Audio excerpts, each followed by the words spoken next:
Go ahead, start talking. I can go. I should start? Yes. Oh, okay. Hello, comrades. Glad to. It's very strange to talk over a telephone and not see anybody. I'm disoriented that way. Anyhow, I think most of the comrades have seen the national news, both CNN and NBC. All of them have been carrying the story of there really was been a political uprising since the announcement of a 25-year-old young black man in West Baltimore who was brutally and gruesomely murdered by the police. Some of it caught on video, and it's caught fire. The people in that community who have been abused for years. I mean, in fact, the whole city is like an armed camp. It's occupied by police. It's occupied by a police force that we've been gathering the statistics is like the 6th largest police force in the 26th largest city, which just shows you how much the percentage of police to people is. It's like, I think it's 1 to every 200 people here, there's a cop.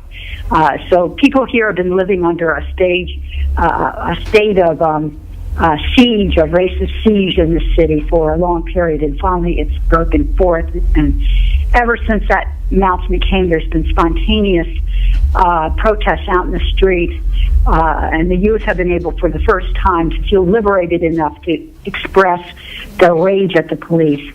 The most dramatic night was Tuesday night. I think people saw where 3,000 people, mostly from the community, and of course the People's Power Assembly and Workers' World members have been in the street almost every day, every night, while this has been taking place, and have taken part in the demonstrations, I think literally with the exception of last night, all the time. And yesterday we participated during the daytime. And it hasn't actually stopped. People have been continuing the day before. They get my days and they run into, night and day is running into each other, but people were out blocking traffic, and a lot of things are now taking on the characteristics of the Black Lives Matter movement in terms of the types of street protests. At any rate, comrades, we called for the PPA, People's Power Assembly called, along with Southern Christian Leadership Conference, called for a protest this Saturday, really to galvanize the political support of people in the city. Who are, beyond just the community. We've been in the community and we know the community, they've been heroic, but really to be able to express, what is happening, be able to express their protest. So, and that has been growing much more than we even thought. In fact, we're swamped tonight. That's why I'm in the car, because our office is just like every corner is filled with people, either phone banking, making signs, or just getting ready for this protest. And we're hearing from everybody now, so there's a lot of pressure on people to get ready for tomorrow, which doesn't mean that there are a million problems, a million difficulties, and a million things happening at once. On the political side of today, the mayor came out with a press conference, of which she was much more defensive than we've ever heard her be. It was supposed to be the press conference because the news media tipped us off on this, and I heard some statements from the press, but she wasn't as strong as the press led on that she was supposed to be in terms of calling for calm, and also calling scapegoating people who are coming in from the outside and agitating and that kind of thing. So it was sort of an outside agitator baiting thing. Of course, we have answered the press on that and said it's the police that are the outside occupation army, because most of them come from the county and they don't live in the city, and they certainly don't live in these communities that they are patrolling. So they've also, the most important thing to note, a couple other things we've condemned vociferously, is the governor has called out the state police at this point, and what they've done, which is, I've kind of missed the point, one of the reasons why the people in the street have been so angry and have taken things downtown and have blocked streets is because Western District Police Station sits in the middle of this entire area. It sits in the middle of the neighborhood that Freddie Grey lived in and where he was brutally murdered at. And so it's sort of a little bit like having Israel have a garrison in the middle of Gaza. It's like the seated police station that sits right there. And in fact, when we demonstrate tomorrow, we had to change our location slightly to the site where he was accosted and where there's a memorial, because we can't get to the street that we originally had decided. It's now barricaded.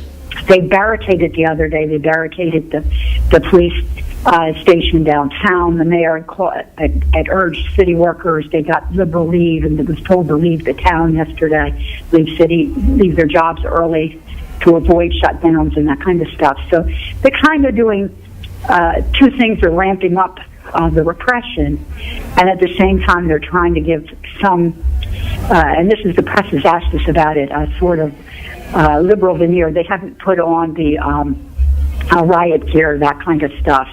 And there have been arrests, but nothing major yet. But as we've told the press, we've told them that we're cautious about saying anything about that, because frankly, the day is not over, the night is not over, the week is not over. We have to see what's going down the pike. And I'll end with this.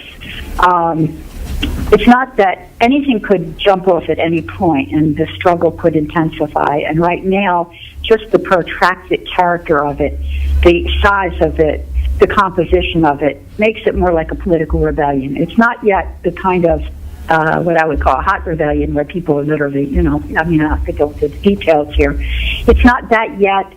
It hasn't reached that level as it did in Ferguson, but it could, and it could at any moment, and they know it.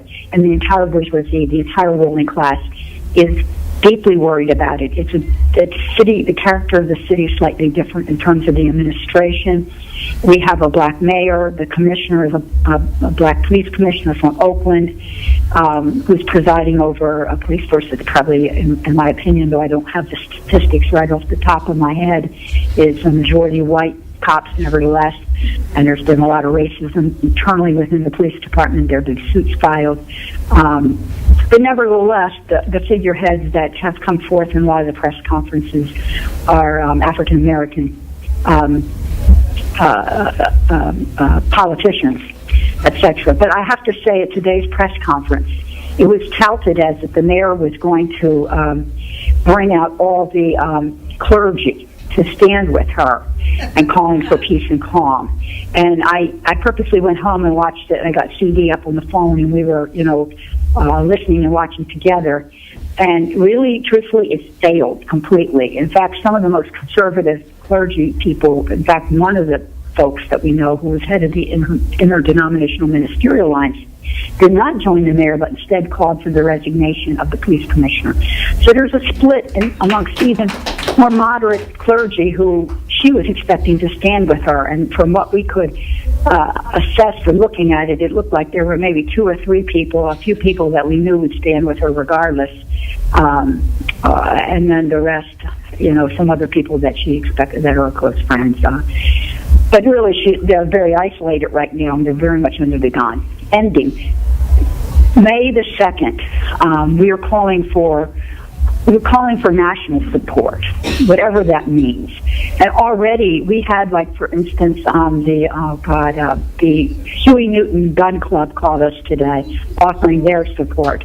We've had people from Alabama, and the SCLC from Atlanta has called, and they have offered their support, and in the South. And so we've been in some discussions with them. We got some support from a guy who does civil rights investigations. He came to town, and we actually had a press conference stating that we were going to hold a people's investigation of the police force. And actually, out of that, we've already talked to and interviewed people who saw and witnessed that the city hasn't even touched, and we can't even figure out, well, we know why they haven't, but we've been in the projects themselves and have identified the people who live adjacent from where this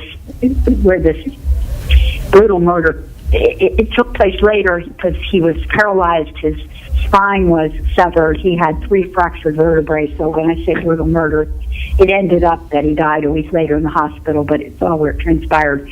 We have people, we have witnesses, we're talking to them. The Department of Justice has been in touch with us now. We don't know what that means. We haven't assessed it yet. Haven't called them back. Haven't decided how to handle that one way or the other, to be honest with you. But on May 2nd, we've had so much an outpouring of support that we're calling on people to come there. I mean, this is not it's not, it may be difficult for many people in New York. We don't know because of May Day. But we do know that we're getting that kind of support, and we think it's the right thing to do. On May 1st, the mayor is supposed to have finished the investigation.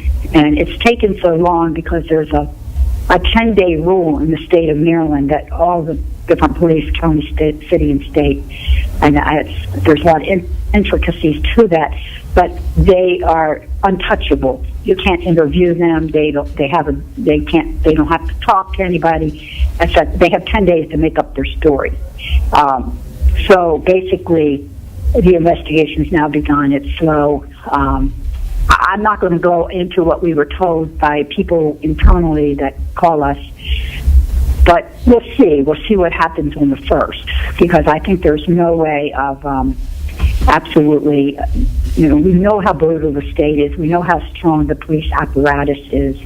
And so, we're prepared that they will not indict, or that they will come down with some kind of, if an indictment does come down, that it will be so wishy-washy as to still provoke the anger of people. And, we're not sure how that's going to come about. But anyhow, let me end here. I apologize, comrades, for taking a lot of your time.